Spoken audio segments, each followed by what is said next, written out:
Good afternoon, everybody. Assalamu alaikum, if you're okay with that. My name is Aaliyah Bilal. It's Aaliyah, and I'm okay with Aaliyah, if you're okay with that. And I wrote this little book called Temple Folk, and it's a collection of short stories about African-American Muslims who came out of the Nation of Islam and became Sunni Muslims, and just really about how that history unfolds and how people, how their faith sort of realigns. And I'll read a brief section of the first story in the collection called Blue. It's a story about a lot of things, but primarily about a woman who has spent her entire life feeling ugly until something magical happens. Martha walked farther along the street, wanting to sit on a nearby park bench to rest her ankles, though she knew it would make her late.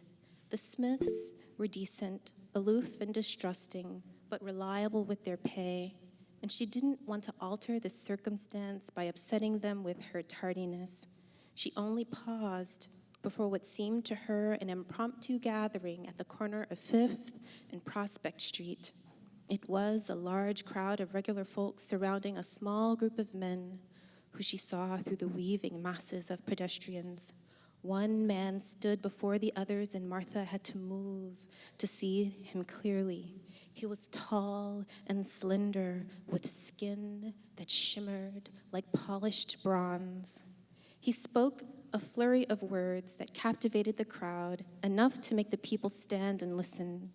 Walking through the dense crowd, Martha drew the ire of 2 women whom she'd accidentally bumped on her way into a clearing.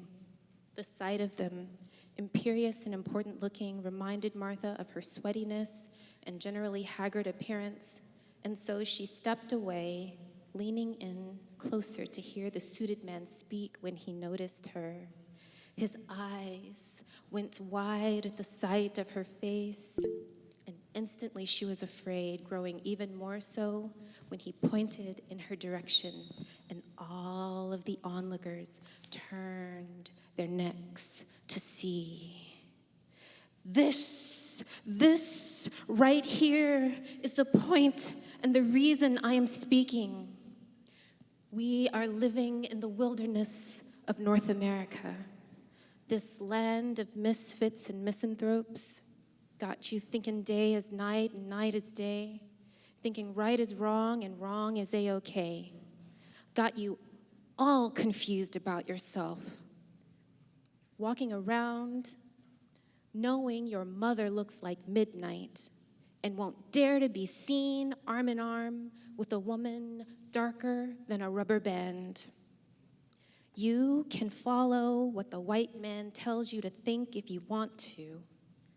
But for me, I'm looking for the real thing, he said, his eyes fixed on Martha, a real, original woman with none of the stain of old master's blood running in her veins. An original woman, preserved and clean, a taste of chocolate sweetness out of a dream. An original woman, I want her hand. The good fruit grows in the darkest soil and not in the sand. I know that's the truth. A woman on the far side of the crowd yelled, and tentative laughter followed, but Martha was drawn in, mesmerized by the bronze man who was still looking into her eyes. I need an original woman, blueberry, dark cherry. That's the only kind of woman who's sweet enough to marry. A woman held high, righteous, battle-ready, sweet to the bone. That's the only kind of woman I plan to take home. Thank you.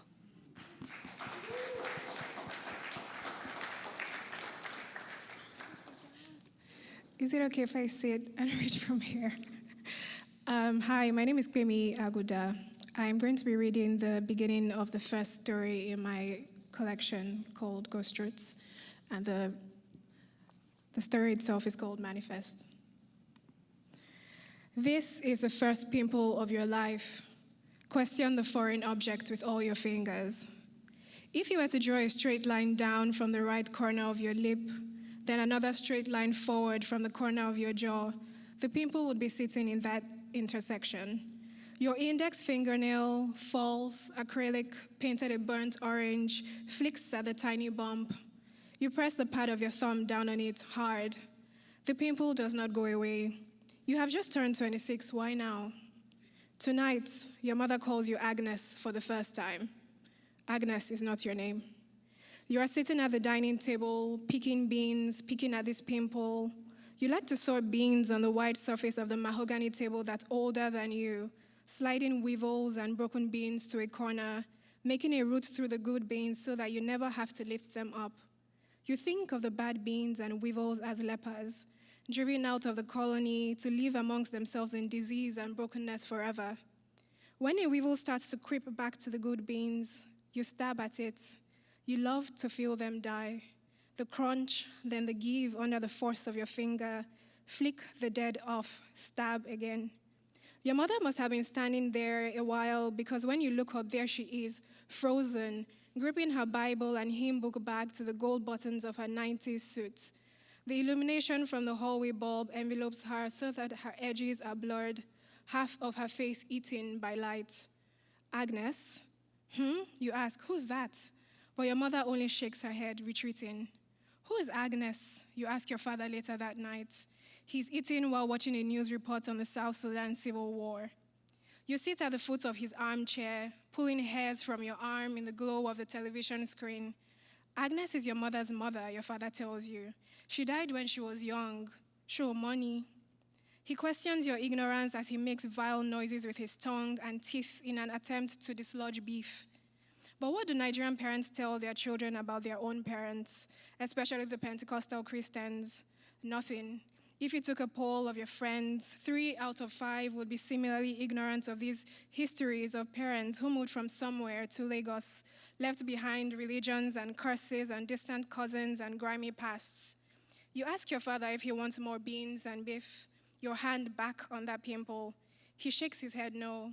Your father hates that you take the weevils out of the beans. He thinks they add a certain flavor to the dish. Thank you. Applause, applause, applause. I am so excited that we could do this together. Thank you for being in this conversation together. I'm so excited to speak with all of you. I have immersed myself in both of your books this past 2-3 days, and I'm so excited to speak with you about it now. So I guess I want to just dive right in with my first question, which is both of you explore, well, we're talking about worlds and miniatures, so maybe let's start there. You both kind of are exploring worlds that are highly specific and highly personal. And I wondered, how did you decide what about these worlds you wanted to write about? And specifically, were there any things that you left out because it was too personal, none of our business as readers? And were there things that you specifically wanted the reader to walk away knowing about the worlds that you created? Sure. Lovely question. Thank you so much. And I've admired you for many, many years. So one of your quiet friends. I took an academic approach, I would say, to constructing the stories in the book. Because it's so close to my own life, my father was raised in the Nation of Islam, and I was raised Sunni Muslim. I think it's beneath the craft of fiction to be autobiographical. And so what I did was I sort of took some foundational frameworks and imposed them on what I knew about this movement, and then what I knew would be sort of revelatory for a reader who had no experience of the Nation of Islam outside of what you hear in the news with like Farrakhan, etc. And the intention was really to provide a sense of the history to the reader, but also to help the reader see that these are human beings who are living complex lives with lots of beauty, lots of challenges, but that their relationship to this faith tradition is not overly political. They're just living their lives and just overlapping the lived experience with this grand history. That was my approach. Great, yeah, and you achieved that. Thank you. Hi, Nana. It's good to see you. Hi, Pemi. Good to see you too. So I wrote this book over the course of very many years, and I didn't think that I was writing a collection until I had written a collection. So as it is, I'm preoccupied, or I have a concern, or I have a question, or I have an idea, and then I write a story. And then time passes, and that happens again with another story. And then when I had maybe 10 stories that out of the 12 here, I started to realize that I had preoccupations, and there were things that I kept returning to in terms of, family and history and legacy and all of that. So I didn't enter the book with an idea of trying to represent a world. I was going from story to story, idea to idea. And so there is no one story in this book that I could point at and say, that is me, right? So I don't necessarily write from a point of autobiography too, but I knew that I was interested in writing about the women around me, so Nigerian women. I remember when I read Edwidge Danticar for the first time. I read Crick Crack when I was a teenager, and I was alone in my room, and I think that was the first time that I realized that the domestic lives of women could be interesting too. So in hindsight,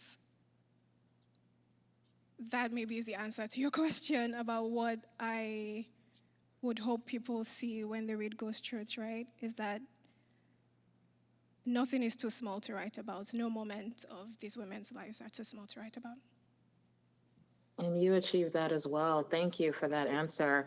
And that's a great segue into another question that I had as I was reading both of your books. I was thinking a lot about how you depict the women.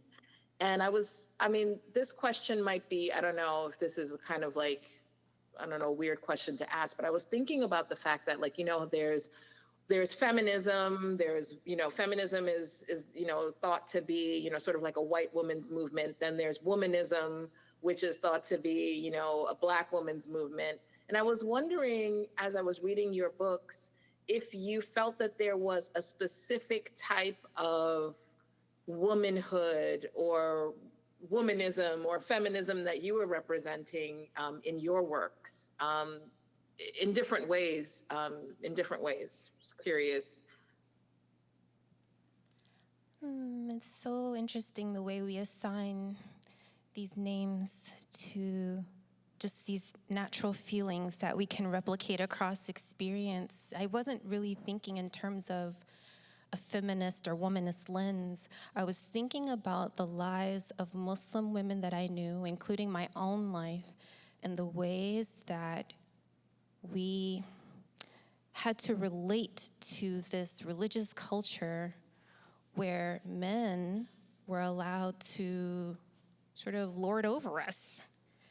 And I think the perception is often that, Muslim women tolerate that, and we're okay with that. And in fact, I think we have a more complicated relationship to patriarchy that, for instance, many women who join the nation do so precisely because they want a special kind of male protection that they don't feel they will have outside of the organization. And so in that way, patriarchy was protective. But there are other women, particularly those of us that grew up in the second and third generations of these movements, that feel like, okay, I think this is too much. And we just want a critical distance. and we develop our own notions and our own practices and ways of being. Yeah, that's a great question, a great answer. Yes, similarly, I wasn't thinking in such broad, it's all everything from story to story. Maybe there's a through line with the kind of woman, but it's not something I can see myself right now. So it's from story to story. In one of the stories, breast milk, I'm going to spoil it for you, but not really, because it doesn't matter. The plot doesn't matter. But it's about a woman whose husband cheats on her, and then they have a baby, and the story kind of begins after she has the baby, where she can't produce breast milk, and she's trying to figure out if her inability to produce breast milk is about her failures as a mother, if it's about her husband's infidelity, if it's about the fact that she can't live up to her mother's feminism, right?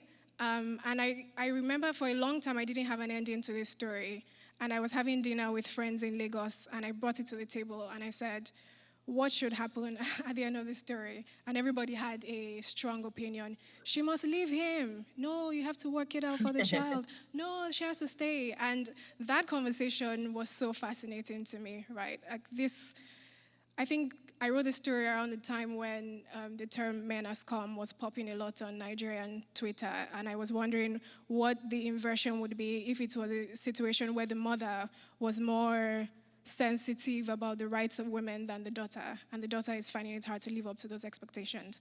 This is a long way to say that there is no one answer for that between the women of this collection. It varies from story to story, but I forgot the question now, You talk and you talk and you just... Did I answer something, Nana? You've both answered it beautifully. Yeah, I was particularly struck by the two women in breast milk in particular because of that feeling of, was she sort of softer than her mother in terms of, asserting her rights. And I was thinking about that, like how we as women just sort of, there are these sort of like, I don't know, I don't want to call them guardrails, but there are these sort of like sweeping, ideas that we're sort of born into or we're living in, but we still have to live our lives. And I think that both of you do that so beautifully. You represent these sort of nuances and sensitivities to what it is to be a woman in the world, and in these worlds that you've created, story to story. I was also struck by, since we are talking about breast milk, I wanted to talk a little bit about forgiveness, because both of you ruminate on forgiveness in very specific ways, and in very interesting ways. And I wondered, some of it, I guess in your story, in your collection, Pemi, when you're talking about forgiveness, it's mostly related to sort of the specific actions of the actor in the story, for example. But with your story that I'm thinking of, Aaliyah, you talk about forgiveness, and I thought that was such a powerful meditation on the sort of intricacies of what it means to forgive when we're in, I think it's the last story of the father, and I don't want to give too much away of that story, but I wanted us to talk a little bit about just forgiveness specific to the Black experience. What are your thoughts on sort of like, how did you go about sort of approaching the topic of forgiveness specific to what it means to be Black, or to be African in the culture as you were writing the stories? I never thought about forgiveness. Oh, okay. It wasn't something that I thought consciously about when I was constructing the stories. I think my approach is more so like people are not disposable napkins, You get one soiled and you just throw them away. No, we live with people. We can't get rid of them, even in death. And one of the ways that we keep people near us who hurt us is to forgive them. And that it doesn't always look like forgiveness in my stories. It's just that we find generosity within ourselves to redeem the people who have harmed us. And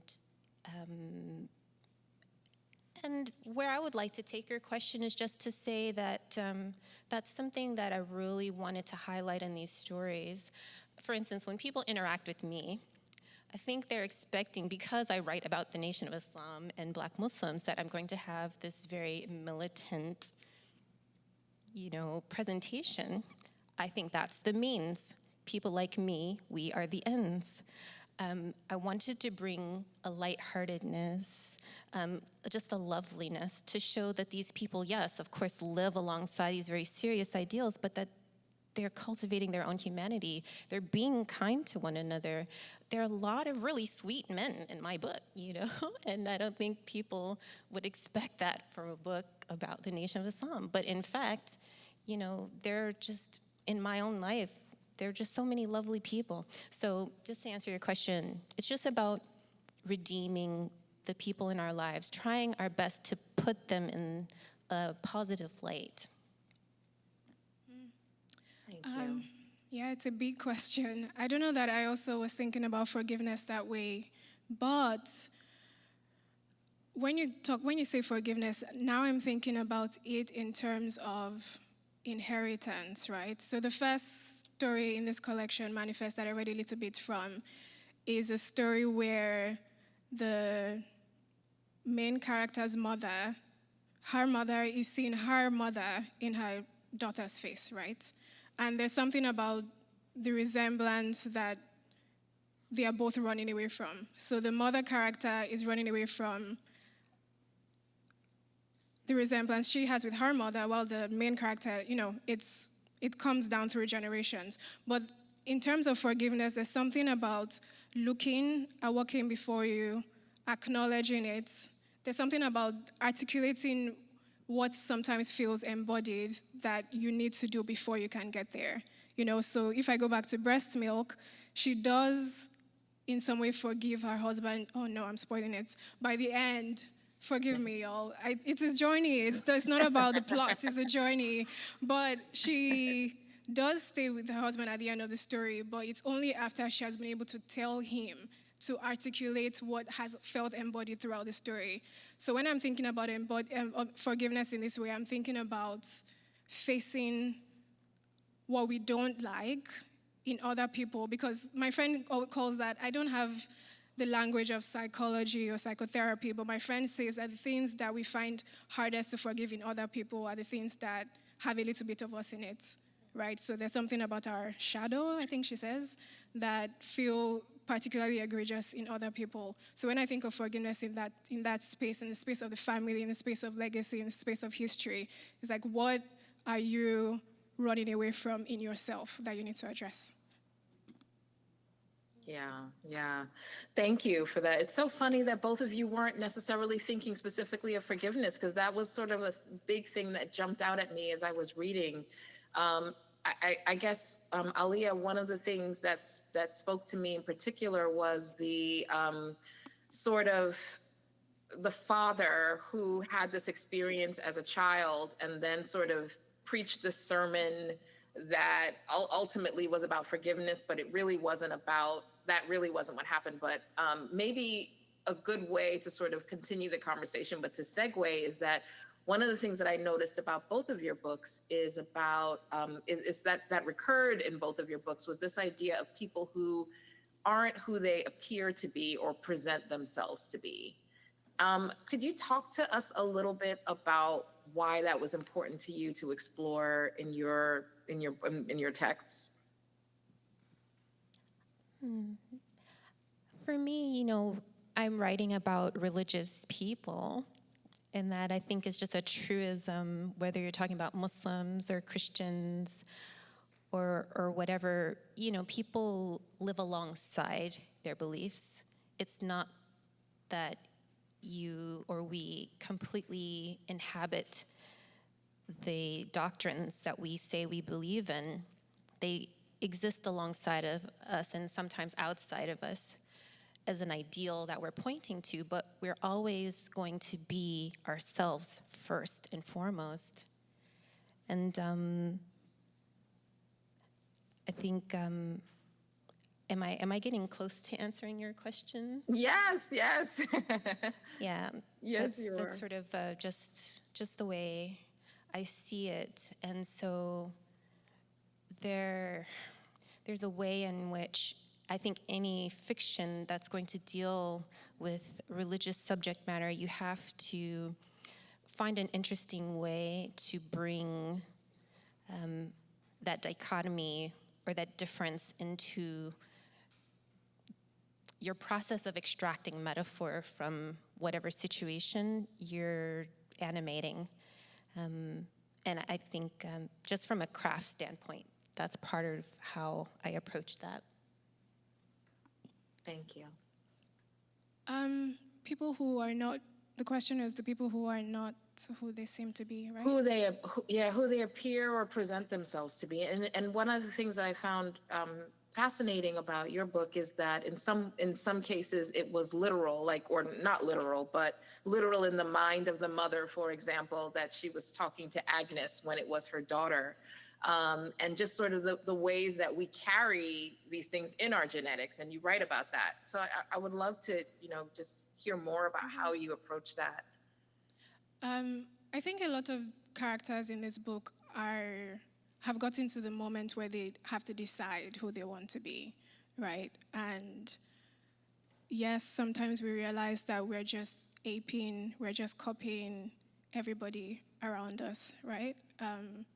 So it's the moment of decision. Am I who am I? And is it just who my mother says I should be? Is it who the church says I should be? Is it who Lagos or Nigeria or the culture says I should be? And then you decide for yourself. And sometimes that decision means that you want to be the bad person, but it's your choice. You get to decide at that moment who it is that you are. And because a lot of my stories use speculative elements, I think that some of this part of this question is explored in really embodied ways, right? So with the pimples, for example, which I started with, every time that comes forth, the character goes and does something bad, and then the pimples go away. And by that externalization of what's inside, this is the first time, I think, with horror stories, with haunted stories, with speculative fiction, sometimes just making something quite literal, and use that word Nana, is a way for people to face these questions and face these decisions.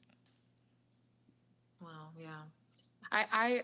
I'm intrigued by something both of you said, some of the things both of you said about craft. So maybe we'll talk a little bit about craft. I hope there are writers in the audience for whom this will be interesting to. But I wanted to ask you, when do you know that, you're writing short stories. When do you know that it's done? I was fascinated, Pemi, that you brought it to the table, to your friends and said, how should this end? I was curious for both of you, how did you know when you were done with the story? I'm someone that did not go through the MFA system. Everything that I know about writing fiction, I taught myself. And so I never had the benefit or the privilege of being read. And so I just developed an internal machinery where I just reached a point of consonance where everything just felt right. The way I describe it is that I write the story in my head before I put pen to paper, and I tend to write one draft only. And I know I have a story when it feels like a prism in my mind. Everything just clicks, and that's when I sit down, and the work comes very quickly. Due North was written in a week and a half. And wow. That is a 20,000 word story. So it's technically novella length, but it was written really fast because of the way that I learned how to write fiction. I couldn't rely on anybody else to tell me this was done. So I had to basically do it that way. That's pretty badass that you Wow, write that only is one draft, right? I know, that is so impressive. I am in awe. Amazing. I'm glad I asked that question. Oh my goodness. I also Wow. I want to ask you, did any of your stories change drastically before the collection was acquired by your editor? No, and like I could tell you some more at another time, but okay, that would be boring for you. I'll tell you everything. So, I submitted like 27,000 words in an open call for submissions. It was like being chosen for the lottery, really. My collection was picked, and there was one story I'd included in the collection that I wasn't confident about. And I was like, okay, guys, I put an asterisk in the draft, and I just said, I want you to know that I'm still working on this one. And it didn't change. They were just like, no, it's fine. Just leave it. And so, no, honestly, Nikah changed a bit. But most of the book was written after it was acquired. I had 1 year to finish the book. It was 27,000 words going in, and it was 74,000 words as the final draft. And so I didn't have time, in other words, to go through multiple drafts. It was just boom, boom, boom, just getting it done. That's sort of like how I had to approach it. I didn't have any option not to. Wow. Yeah, sometimes the pressure of the deadline is that forcing function is what is needed. But that is so impressive. Wow. I am in awe. Wow. I was traumatized. I mean, the part of this story that I have not told, that I will not tell because I don't want to bring anybody down, is that, I'm not a Christian, but the Bible says a lot of things that I think are really true, just morally true. And I read somewhere, I'm going to get it wrong. I'm sure all of you know this book better than I do.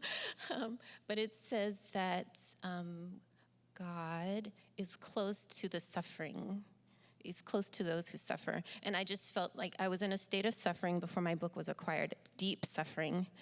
And I just felt that my own genius was smiling upon me in that time. And so this genius came forward, and it gave me this mental discipline. And it was really the saving grace of that terrible time in my life, because I didn't have to sit in sorrow 24 hours a day. I had a few hours each day where I was able to extract myself from my own pain and be in this imaginary world where there were all of these other kind of cool and funny and sometimes tragic things happening. And so please do not be impressed. It's all the more impressive to hear that. That's beautiful. Thank you. I'm sorry. Can I just add this? I'm sorry to go on like this. Pardon me for being verbose, but that's what human beings do. We all have the capacity to do that, to rescue ourselves from our own story, from our own suffering via a variety of means. For some of us, it's writing. We have other ways of doing that. It's just what we do. Yeah. Thank you, Pemi. How did you sort of know when a story was done? How did you go about crafting these different stories? It's vibes, which is the opposite of what you just said. It depends from story to story. The only time I've ever, is that true? I did write a story once where I had a dream and I woke up and I wrote a whole draft. It was 24 Alaji Williams Street, and it didn't change that much from the beginning, from the very first draft, but I do write several drafts. Sometimes somebody else has to tell me that it's done. Sometimes that person is my agent. But I think when it's the way I cook, where, I just put salt until I feel like in my heart that is done. Sometimes I feel that way with a story. If I don't keep going back to answer new questions, if I don't feel dissatisfied, it might still tweak a little bit once it's been edited, but in my heart, I know, some people say we shouldn't mystify the writing project, but there is something mysterious about all of this, and when a story is done, is part of the mystery sometimes for me. Wow, yeah. I want to ask you about faith, because you both explore faith in your book, and I think faith is one of the hardest things to write about, because it's sort of straddling the line between, the life we're living and these sort of, the spirit world and spiritual and ideas and experiences. And I'm wondering, what was your approach to tackling writing about faith? And in your case, Aaliyah, you wrote about faith in different ways across, your whole collection. How did you, what were the things that were sort of in your mind as you were putting these stories together with respect to that? Well, in my case, I think it was just a bit of righteous indignation that shapes the way that I approach the whole faith discussion. And that is informed by my own reading of American popular media, American popular culture, and how Black Muslims had been translated for American audiences. So I'm I'm older, and when I was a kid, there was this show called In Living Color. I don't know if any of you have heard of that show. And there was you've never heard of it, I'm sorry. You have? Okay. Yeah. Yeah. So there was a character on, did you hear of that show, Nana? Yes, Okay. I used to love it. Okay, yeah, me too, honestly. And there was this character on In Living Color called Oswald Bates. And Oswald Bates stood out to me because he wore a kufi, and he spoke nonsense. He said things like, to preclude on the issue of world domination would only circumcise, allow me to, he just said a lot of ridiculous things that were attached to the kinds of stereotypes that proliferate in American culture about Black Muslims. Like, we are poor imitations of Malcolm X, intellectually feeble, and just trying to, be more sophisticated than we really have the capacity to be. And in terms of faith, that's not really attached to faith as much as just perceptions of religiosity in general. But I wanted to write against that, and it's a common tendency to portray specifically African American Muslims as these like fumbling, bumbling, buffoon-like idiot people. And I just wanted to show the truth, which is that there are, of course, a few people that may fit that description, but the vast majority of us do not. Yeah, thank you. Pemi, how did you approach it? I didn't. It was, let's see, faith. When I think of faith in this collection, I'm thinking of the people who just want to believe really hard. I'm not thinking of faith in terms of Christianity, which, occurs a lot in the book. A lot of people, one of the things, as I said earlier, where people are deciding who they are now, one of those things ends up being, I grew up in the church, and do I want to, not quite directly, but is this something I want to continue doing? But in a more broad sense of belief, there's a story in the collection where a depressed teenager goes on an excursion to Ikogosi, and one of her classmates claims to be a man of God, and she asks him to take her depression away. For a lot of people in this book, they are reaching for something that is sometimes not there, sometimes is there, but as a way of maybe stepping away from their suffering, right? So to step away from their suffering, they're reaching for something else, and we meet them in this collection at moments when they're reaching for something else. So a boy sees 3 masquerades walking down the street, and they say, "We are yours." And so for him, who hasn't ever owned anything so bright and beautiful, he wants to believe that this kind of magic can belong to him. So I think that's the way I'm thinking of faith in this book, because a lot of things that are speculative, that are otherworldly, happen in the book, and how characters react to them changes from story to story, but I think a lot of them just really want to believe in something. Yeah. Thank you. Thank you so much. Great answer. I want to, I guess we have about 10 more minutes, and I want to talk a little bit about this question of spirit in the sense of haunting. Because I found it striking that both of your books have a story in it in which a character is haunted by a deceased parent.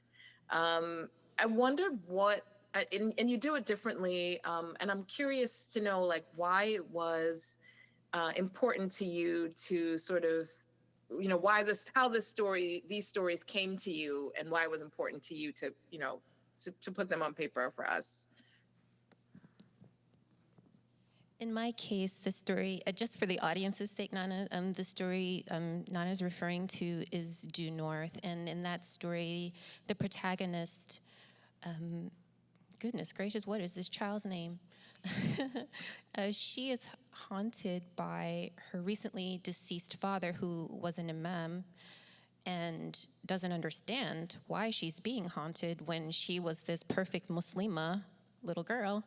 And her brother was this wild child, and he's clearly not being haunted, but she is, and that sort of drives the story.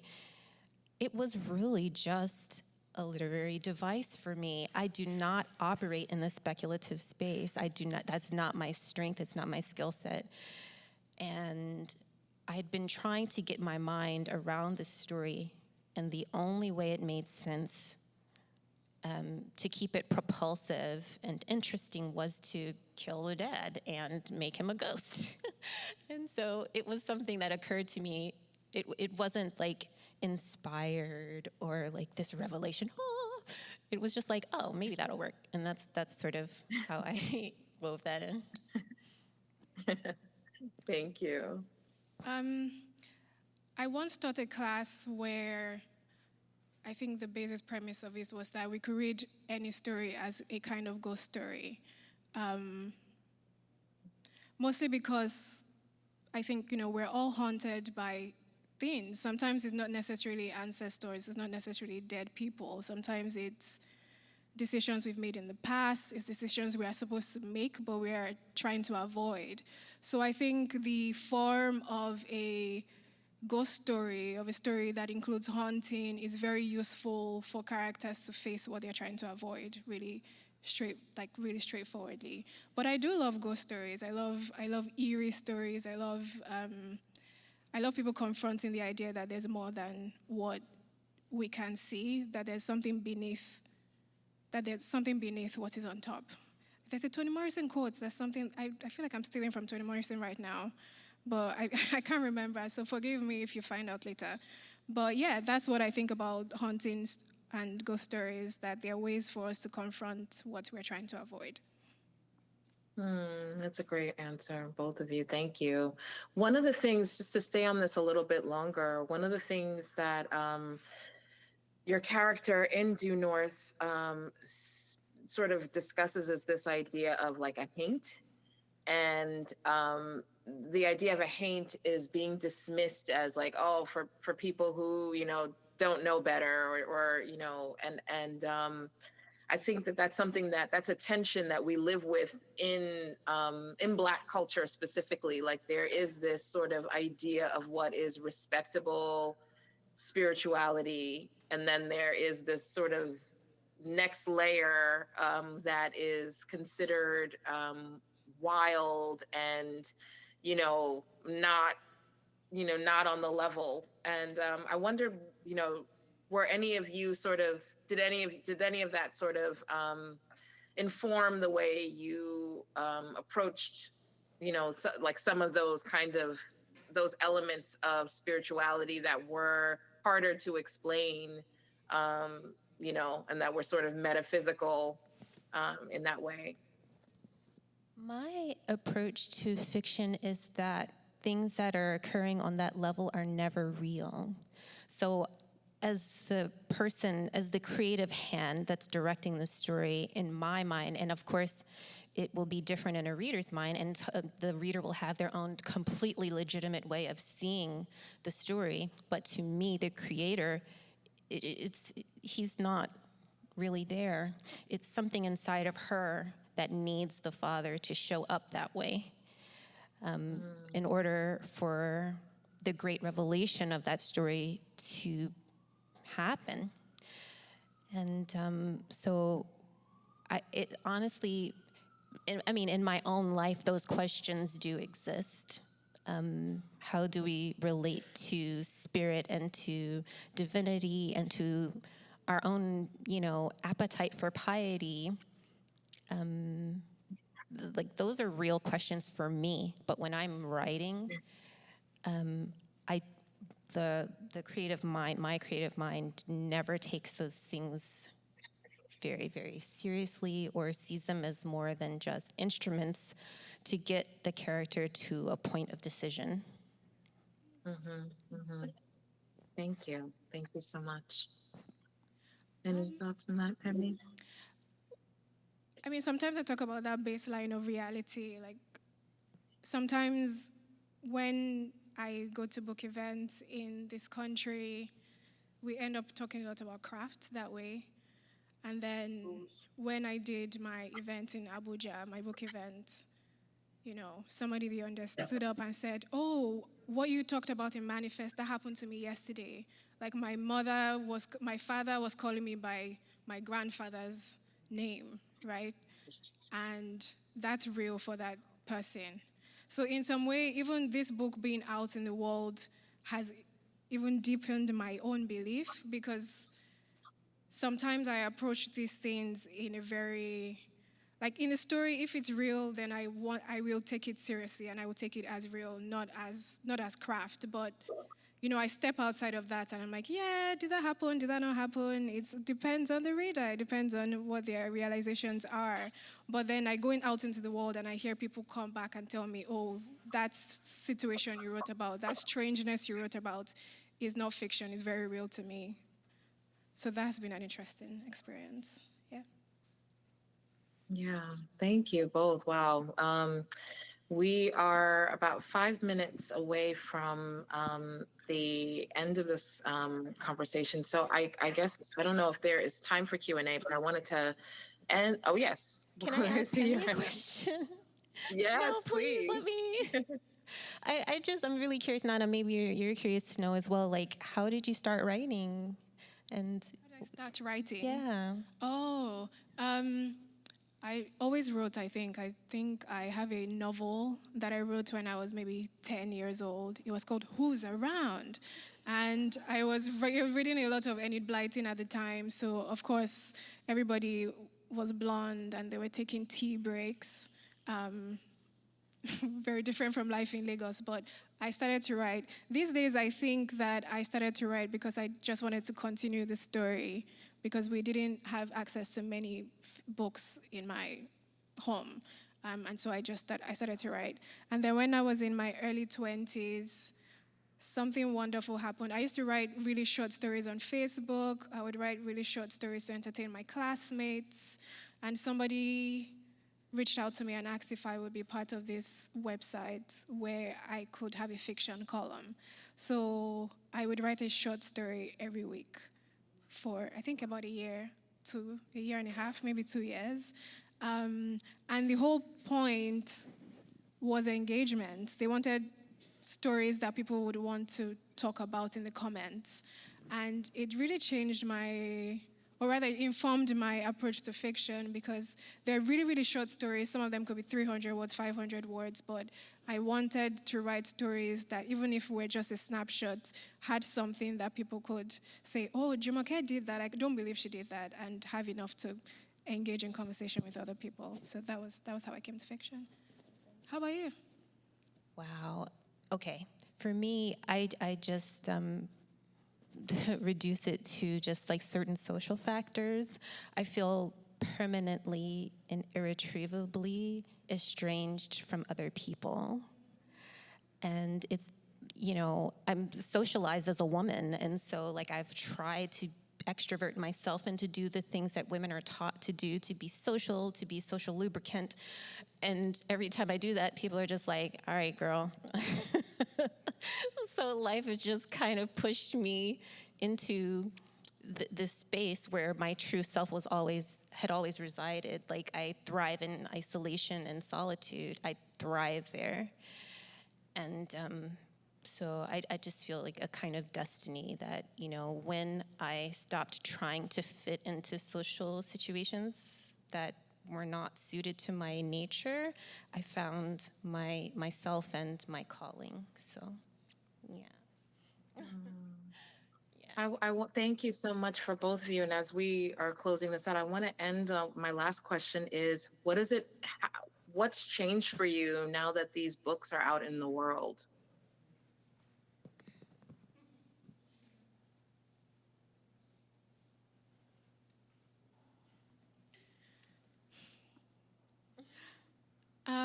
Honestly, everything and nothing, I want to say, feels like the true answer. From outside, I think it's easy to think that a lot has changed, but when I sit down to write, it doesn't feel like anything has changed at all. I am grateful to all my new readers. I'm grateful to the people who have acknowledged this book in big ways. But I think part of the gift of having readers when I was like 21, reading these online stories, is that I knew that there were people in Nigeria who were listening to me, right? So that continues to be true. So all the new voices, I say welcome, but also I know that there are people who are already listening to me, and that feels like a gift. So when I return to my page, when I return to write the next book, it doesn't feel like much has changed for me. A lot changed for me, but a lot of the phenomenon of temple folk is really outside myself. I'm sure you would say the same thing about Ghostroots. I don't know how other people perceive it, but to me, the fact that this book exists in the world means one thing to me, and it is that I did not allow my own suffering to kill me. I did not die. That's really what this book means to me. You know, when we go through these horrible circumstances of grief in life, when you're going through it, it just feels like it's always going to be dark, and there's never going to be sunshine again. And this was the rainbow. This was the rainbow for me, and that is the change. It's just evidence that there isn't always, but there can be a bright side. Wow, thank you. What a perfect way to end this. Thank you so much for indulging this conversation with me. I'm from Oakland, California, a former New Yorker. I feel so happy to be in the room with you all in this way, and congratulations on all of your success. Thank you for writing these books, and looking forward to continuing the conversations with you all. Thank you.